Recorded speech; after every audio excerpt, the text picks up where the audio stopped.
특이한 게 사내 변호사로 한 5년 정도 일하시다가 무슨 일이 있었던 거죠? 그때?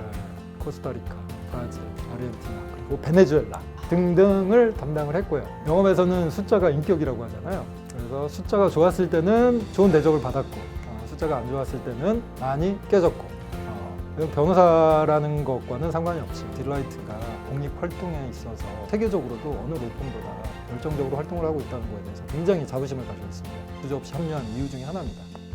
항상 즐거울 수는 없습니다. 인생도 뭐 그런 것 같고 직장 생활도 마찬가지일 것 같은데 테니스 치면서 힘든 시간뿐만이 아니라 직장 생활에서 가족 생활에서 겪는 많은 힘든 시간들을 다 상쇄해 주기 때문에 그래서 테니스하면 항상 고마움을 느끼고 있습니다. 스타트업들이 정말 글로벌로 제대로 나가려면 제대로 학창 시절부터 제대로 공부를 해야 되고 그리고 많은 에듀테크 기업들이 사실 영어 교육이라든지 글로벌화 교육에 힘을 쏟고 있어가지고 그러한 부분에 있어서도 한국 사회 그리고 또 스타트업들이 글로벌화에 에듀테크 교육 분야가 기여할 부분이 굉장히 많다라고 생각은 하고 있었습니다. 그리고 저는 변호사로서 에듀테크 쪽으로 조금 차별화된 서비스를 그리고 전문화된 서비스를 제공하는 변호사로 좀 성장하고 싶습니다.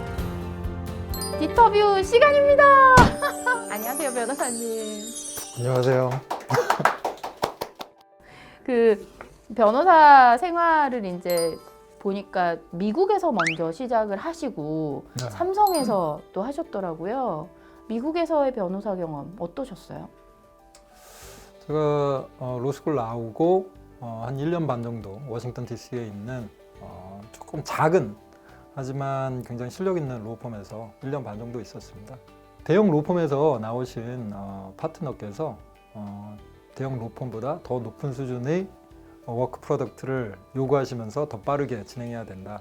그래서 그런 조금 그 업무에 대한 강박감이 좀 있었고 압박감이 좀 있었고 그리고 아직 그 변호사로서 익숙하지 않은 부분도 있어가지고 한 1년 반을 굉장히 부담을 가지면서 압박감을 가지고 일을 했어요.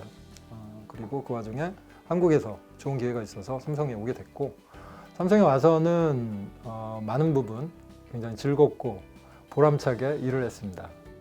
아니 근데 참 특이한 게 사내 변호사로 한 5년 정도 일하시다가 네. 이게 현장을 가셨어요. 변호사님이 무슨 일이 있었던 거죠 그때?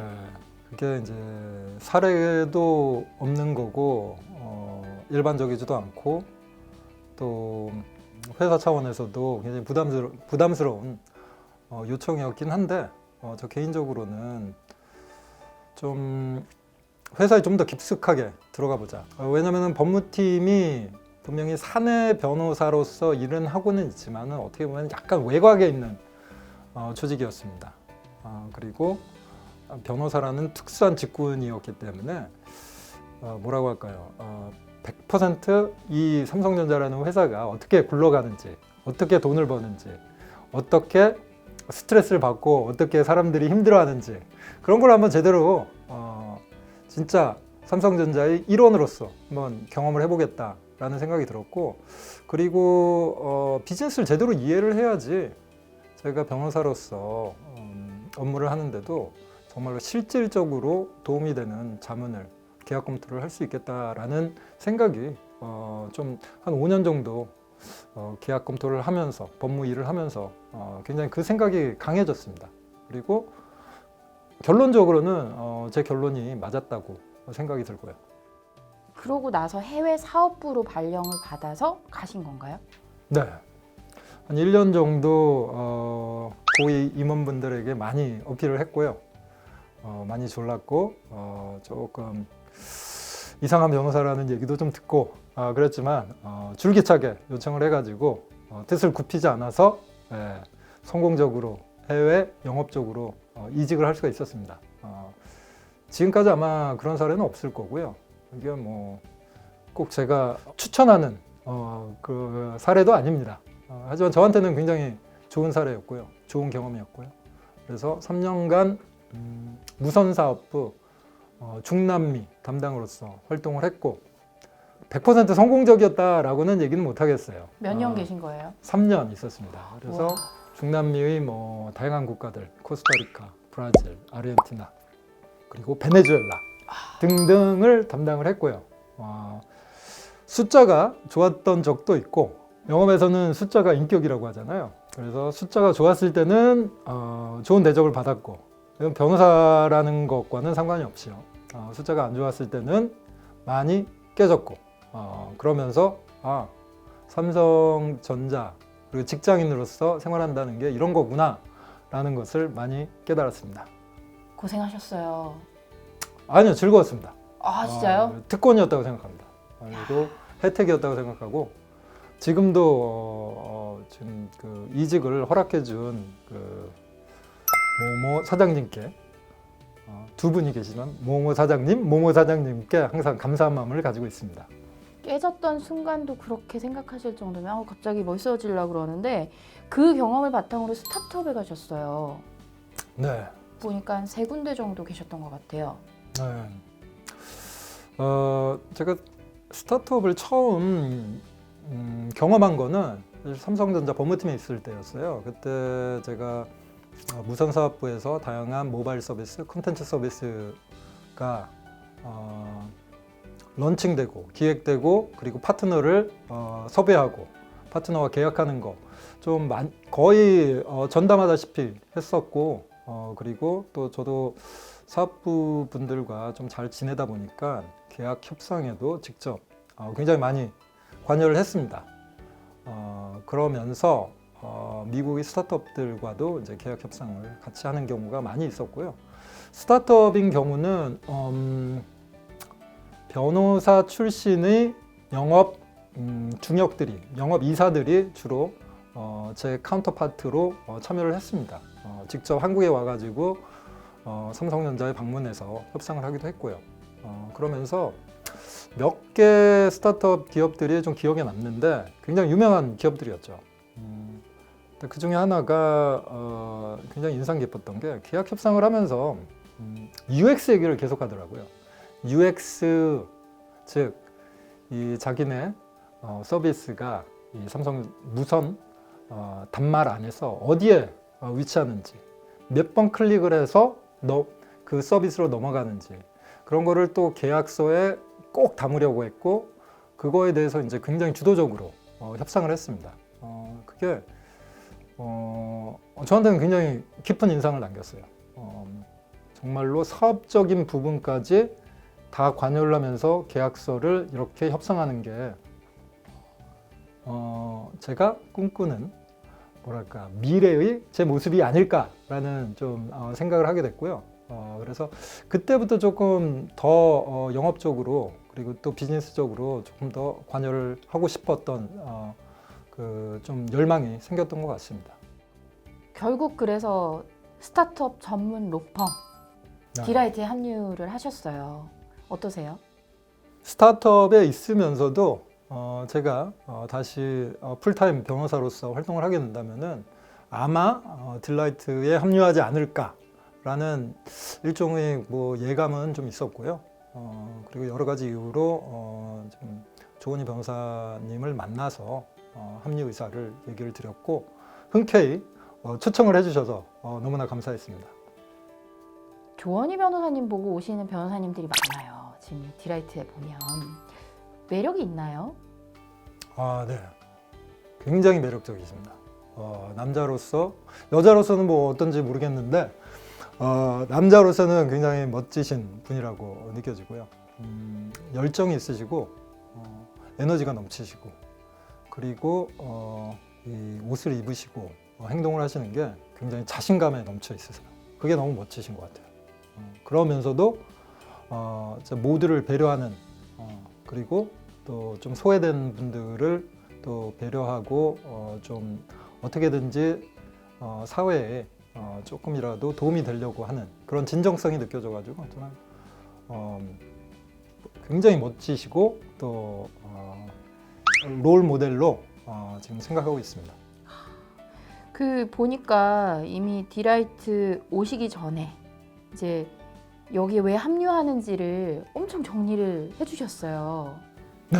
예, 그 중에 하나가 또 스타트업도 있지만 공익 분야에 대해서 생각을 많이 하셨더라고요. 사실 이제 딜라이트가 가고자 하는 방향을 보면 사회 공익의 또 방향이 있는데 뭐 변호사로서 함께하는 mem버로서 어떤 생각을 가지고 계신지도 궁금합니다.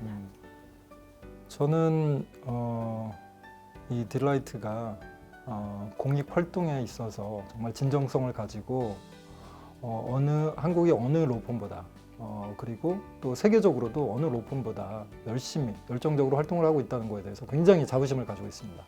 그리고 딜라이트에 주저없이 합류한 이유 중에 하나입니다. 어떻게 보면은 사회에서 그런 활동을 안 한다면 내가 사회에 존재하는 그런 활동을 해야지 내가 사회에서 어느 정도 내 발자취를 남기는 게 아닌가라는 생각을 할 정도로 그거에 대한 열정이 있었는데 그래서 대학을 졸업하고 이제 그 역사 쪽으로 해서 박사 과정을 가기 전에 한 2년 정도 공백이 있었는데 제가 그 기간에 미국으로 치면은 그러니까 미국에서 한국으로 치면은 고아원이라고도 할 수 있고 미국에서는 그룹홈이라고 하는데요. 고아는 아니었지만 부모들한테 약간 좀 버림받거나 부모들이 제대로 케어를 못하고 있는 친구들을 모아가지고 좀 좋은 시설에서 양육하는 기관에서 저 혼자 한 4명의 그 친구들을 돌보는 기회가 있었습니다. 1년 반 저 혼자 그 4명을 한 10살에서 한 14살 정도 되는 친구들이었는데 그 친구들 학교 보내고 또 요리도 해가지고 또 식사도 준비하고 또 공부도 봐주고 하우스 페어런트로서 활동을 했는데 너무 힘들었습니다. 너무 힘들었고 그리고 끝나고 나서 제가 그 친구들이랑 연락 안 해요. 그 이유가 딱 하나인 것 같아요.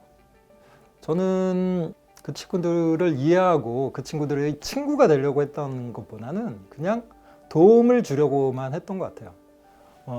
도움이 대상이 되기보다는 그냥 누군가가 옆에 있어주고 누군가가 자신들이 친구가 되어주기를 원하는데 저는 사실은 그 친구들이 친구가 된 게 아니라 나는 이렇게 좋은 사람이다. 나는 이렇게 누군가에게 도움을 주는 사람이다 라는 것을 좀 확인하고 싶었던 그런 경험이 아니었나. 그래서 결과적으로는 저도 약간 좀 이런 부분에 있어서 냉소적이 되었고 그 친구들도 저에 대해서 얼마나 고마워했는지 잘 모르겠어요. 그 경험을 통해 가지고 이 누군가에게 도움을 준다는 것 자체가 정말 마음에서 우러나고 그거 자체를 즐기고 뭔가 목적의식이 아니라 그냥 살면서 누군가에게 도움이 되는 사람이 있고 누군가에게 친구가 되는 사람이 있고 그렇지 않은 사람이 있는 것 같아요.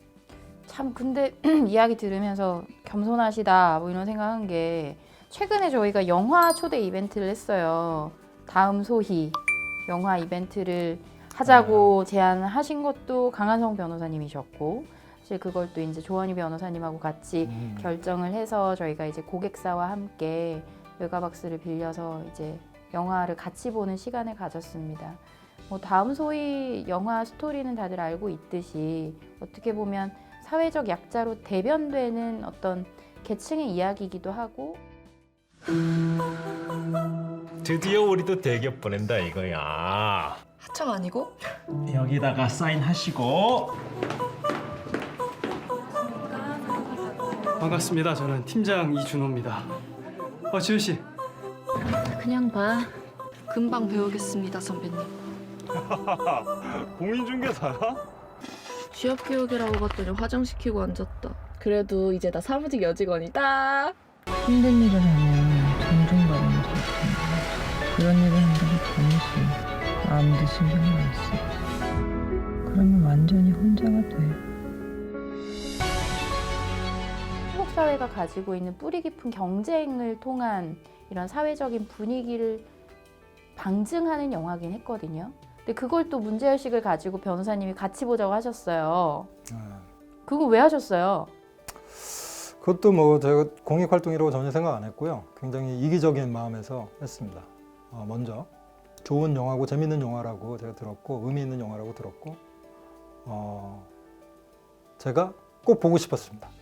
그래서 그렇게 제안을 했고 그리고 그런 영화가 한국 내에서 성공하고 조금 더 좀 인기도 얻고 그래서 그런 영화들이 많이 만들어지는 게 제가 원하는 사회가 되는 길이라고 생각을 해서 정말로 이기적인 생각으로 추천을 하게 됐습니다. 좋았어요. 최근에 법무법인 디라이트가 에듀테크 협회랑 MOU를 맺었습니다. 보니까 특별한 관계를 맺고 계셨던 것 같아요. 네. 어떤 관계였습니까? 제가 첫 번째 스타트업에 있을 때 처음에 IoT 기업으로 알고 들어갔는데 저희 주 고객들이 학교 그리고 교육기관들이었어요. 그러다 보니까 자연스럽게 교육 시장 쪽으로 눈을 돌리게 됐고, 그리고 제가 그때 영업을 총괄을 하고 있었는데 여러 가지 루트로 어떻게 이 제품을 팔아야 될지 고민을 하다가 사단법인 에듀테크 협회를 알게 됐고, 그리고 에듀테크 협회에 가입하고 또 이사로도 선임이 되고, 그리고 많은 지원을 받게 되었습니다. 그리고 에듀테크에 대해서는 저는 굉장히 관심은 많아요. 먼저 제 두 딸이 아직 학교를 다니고 있기 때문에 조금 더 좋은 환경에서 효과적으로 또 효율적으로 공부를 했으면 좋겠다.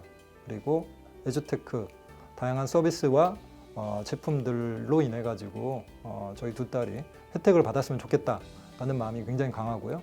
그리고 이 스타트업들이 정말 글로벌로 제대로 나가려면은 제대로 학창 시절부터 제대로 공부를 해야 되고, 그리고 많은 에듀테크 기업들이 사실 영어 교육이라든지 글로벌화 교육에 힘을 쏟고 있어가지고, 그러한 부분에 있어서도 이 한국 사회 그리고 또 스타트업들이 글로벌화에 에듀테크 교육 분야가 기여할 부분이 굉장히 많다라고 생각은 하고 있었습니다. 세 번째 제 스타트업도 에듀테크 쪽으로 제가 일부러 그쪽을 선택해서 가게 됐고, 그래서 계속해서 에듀테크 쪽이랑은 인연을 맺어왔고, 그리고 저는 변호사로서 에듀테크 쪽으로 조금 차별화된 서비스를, 그리고 전문화된 서비스를 제공하는 변호사로 좀 성장하고 싶습니다.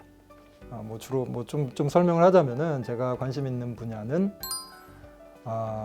지금 격동이 현대사를 살아갔던 저희 할머니 할아버지들이 그 소중한 기억들이 기록되지 않고 사라진다는 거에 대해서 굉장히 아쉬움과 문제의식을 가지고 있고, 그거를 어떻게 좀 기술적으로 AI를 활용하든지 어떤 방식으로라도 좀 많이 또 넓게 좀 그 기록을 남기는 게 굉장히 우리 다음 세대를 위해서도 굉장히 중요하다고 생각을 하고요.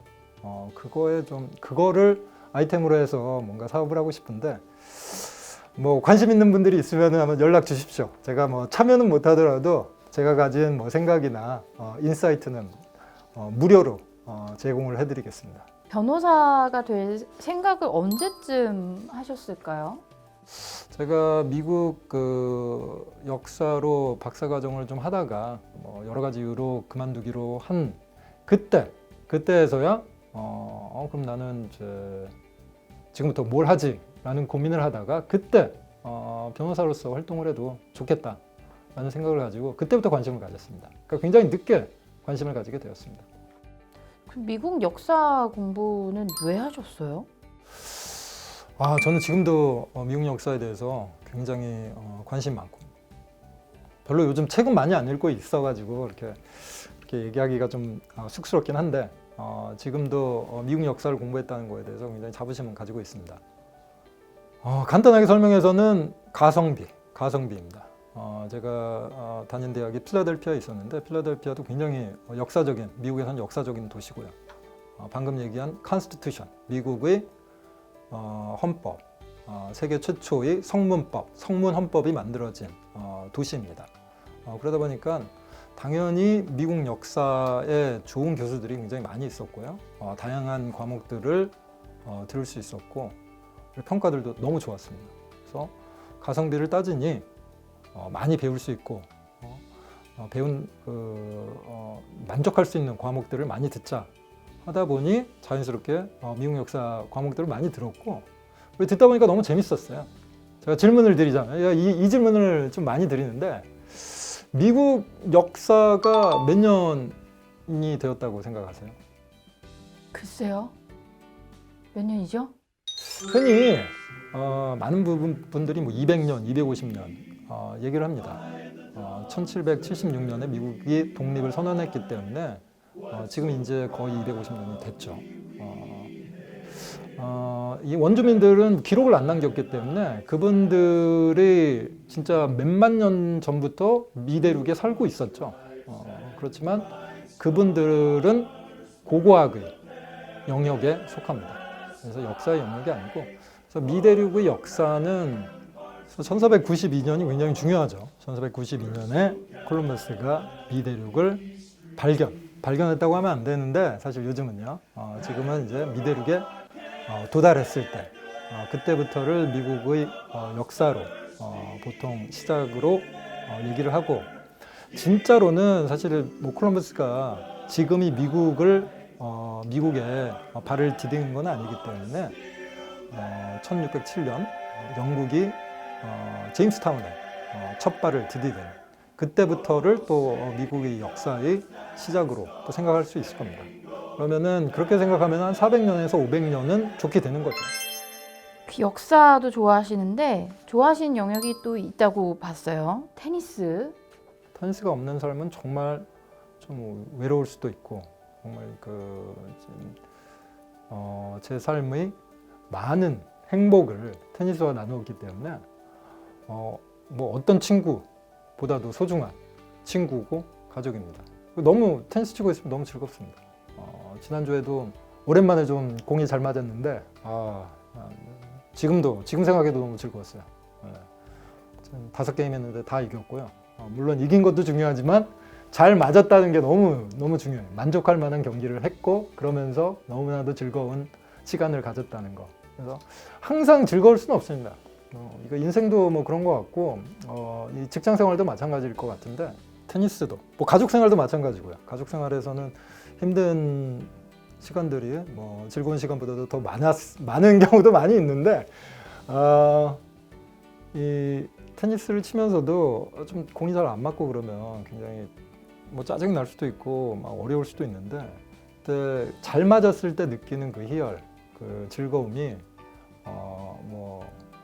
이 모든 좀 힘든 시간들을, 그리고 테니스 치면서 힘든 시간뿐만이 아니라 직장 생활에서 가족 생활에서 겪는 많은 힘든 시간들을 다 상쇄해 주기 때문에 저는 정말 그래서 테니스한테 항상 고마움을 느끼고 있습니다.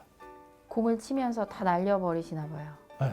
이야기를 들을수록 와 진짜 조원희 변호사님 못지않게 특이하고 이상한 변호사가 디라이트에 합류했다 뭐 이런 생각이 드는데, 자, 이 변호사로서 다시 풀타임 잡을 시작하신 거잖아요. 네. 나는 어떤 방향으로 이제 변호사 생활을 하게 될까 좀 그림이 그려지세요? 지금 3개월이 되면서 좀 많이 좀 구체화됐습니다. 처음에 사실 이제 법무를, 그리고 또 이제 소속된 회사를 위해서뿐만 아니라 이제 이 클라이언트들을 대상으로 법무 서비스를 제공한다는 거에 대해서 약간 두려움도 좀 있었어요. 지금도 당연히 있고요. 그런데 3개월 동안 많은 계약서, 많은 자문들을 바쁘게 진행했고, 나름대로 좀 자신감도 생기고 있습니다. 그 원천에는 저희한테 찾아오는 스타트업 분들이 뭐 다른 스타트업을 제외하고 다른 고객들도 마찬가지죠. 그런 그 새로운 산업과 새로운 사업에 대해서 공부하고 알아가는 거에 대해서 굉장히 보람을 느끼고, 그러다 보니까 계약서를 하나 검토하더라도 좀 기계적으로 하기보다는 이 계약서를 통해서 내 고객이 무엇을 필요로 하는지, 무엇을 이루려고 하는지, 무엇을 얻으려고 하는지에 대해서 관심을 가지고 있고, 그리고 그 계약서에 그것이 충분히 반영되지 않았으면은 그거에 대해서 제가 계약서적으로, 또 어떨 때는 비즈니스적으로도 좀 조언을 드리는 경우가 있습니다. 그리고 그것으로 인해 가지고 조금이라도 도움이 되면 저는 그거에 대해서 굉장히 또 자부심과 또 기쁨을 느끼게 되고요. 5년 뒤의 강한성 변호사 어떤 모습일까요? 그려지세요? 10년 뒤, 15년 뒤? 5년 뒤요. 5년 뒤면 훨씬 지금보다 실력 있는 변호사가 되어 있을 거라고 생각이 들고요. 제가 법무를 하면서도 그렇고 제가 스타트업에서 경영을 하면서도 가장 많이 말했던 얘기가 벤치마킹이에요. 그리고 저는 정말 스타트업으로서 또 변호사로서 벤치마킹을 잘하는 게 굉장히 중요하다고 생각을 하고 있습니다. 컴플라이언스가 됐든 이 비즈니스가 됐든 근데 그게 정말로 고객한테 도움이 되는 건가? 그런 거에 대해서 이제 여러 가지 고민을 할 텐데 벤치마킹에 대해서 고객들에게 다양한 조언을 줄 수 있는 변호사가 정말 좋은 변호사라고 저는 생각을 해요. 마지막으로 마무리하고 싶으신 말씀 있으실까요? 미국에 있을 때 이건 뭐 제 자랑인데 미국 위인들이라고 하는 사람들에 대한 정기들을 정말 많이 읽었어요. 보통 이제 미국 정기들이 뭐 600페이지, 800페이지, 어떤 경우는 뭐 몇천 페이지 되는 것들도 있는데 처음에는 그 사람들의 위대함을 뭐 벤치마킹 해보겠다, 좀 공부해보겠다라는 자세로 책을 읽기 시작했는데 제가 지금도 미국 정기들을 굉장히 좋아하는 게 미국 정기들, 좋은 정기들에는 위대함도 나와 있지만 그것보다도 더 강하게, 더 많이 그 사람들이 약한 점, 약점, 뭐 그 사람들이 겪었던 뭐 문제점, 열등감 그런 것들이 굉장히 많이 자세하게, 상세하게 나와 있습니다. 그리고 입체적으로 한 사람을 잘 그려내고 있습니다. 그래서 그런 정기들을 읽다 보면은 정말 이런 정말 어떻게 보면은 위대하기도 하고 어떻게 보면은 좀 불쌍하게까지 느껴지는 그런 한 사람을, 한 인생을 좀 깊게 들여다본다는 그 생각을 가지게 되고요. 그게 이제 그런 경험을 굉장히 좋아하고 지금에 와서는 이제 저는 이 스타트업들도 똑같이 생각을 하고 있어요. 처음에 스타트업들을 경험하면서 스타트업 너무 멋지다. 스타트업 CEO들 정말 열정적이고 정말 똑똑하고 혁신적이다. 그런 생각만 하다가 저도 이제 스타트업을 많이 겪으면서 스타트업들이 겪는 많은 어려움, 또 뭐 한국 스타트업들 중에 문제 있는 스타트업들도 사실 많이 있습니다. 그런 이 생태계들 전반을 보게 되고 그리고 저도 이 생태계의 일원으로서 어떻게 더 깊게 이 생태계에 들어갈까도 고민을 하고 그리고 이 스타트업들이 어떻게 어려움을 잘 이겨내고 성공을 하기도 하고 어떤 스타트업들은 또 뭐 성공 못하는 경우도 있겠죠. 근데 그런 와중에 이런 그 스타트업들과 좋은 인연이 돼서 조금 더 깊게 들여다보면서 그 교류할 수 있다면은 저는 굉장히 좋을 것 같고 그러면서 저도 직업적으로도 그렇지만 제 인생도 같이 성장하지 않을까 그런 희망을 가지고 있고요. 저에게는 이 딜라이트에서 3개월이 되었지만 새롭게 미국 변호사로서 활동을 할 수 있는 기회가 주어졌다는 거에 대해서 굉장히 좀 감사하고 그리고 지금까지와 같이 좀 열정 있게 즐겁게 딜라이트에서 여러분들과 함께 활동을 할 것을 또 지원을 할 것을 약속드립니다. 감사합니다. 감사합니다.